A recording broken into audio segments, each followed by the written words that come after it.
Hmm. Dito ka na dati? Pag matagal naglalakad. Matagal ka naglalakad? Hindi. Ilang taon ka na, ilang buwan ka na nahilot? Ay, matagal na naman. Bakit hanggang dito sa ano? Dito parang sumasakit siya.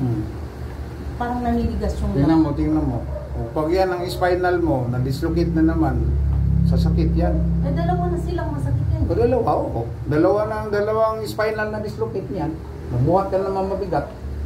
Masakit na dyan? Yan, masakit to, no? Oo. At saka yung mga bolos ko dito. Hawakan mo yung buto mo. Oh. Parang Hawakan mo, yan.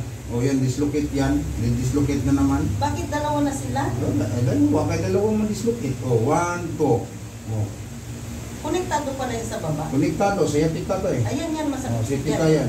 Pag yan, na-dislocatean ka, ito si Kikirot yan. Hanggang doon sa baba? Hanggang dito, kasi yung ugat na yan, dito mo siya dadaan. Yan. Pati mga, yan o. Yung mga, yun. Manhid. Ano po yung manhid talaga yan? Manhid sila. Tingnan ko yung spinal mo. Ilan taon ho kayo? 60 na ako ngayong buwan. 60 na. Pwede pa tunugin. Airline. Ito, tumataas din yung cervical. Oo, dyan. Masakit na rin dyan. Pag yan ito siya, mag-disalign din yung spinal mo, kikirot din yan. Ito, masakit din yan. Masakit dyan. Yung kahapon, wala na sa kanya dito. Dito na naman, sa taas. Yan. Nakakalungkot daw yun.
Siya, kaya pa niya mag-exercise.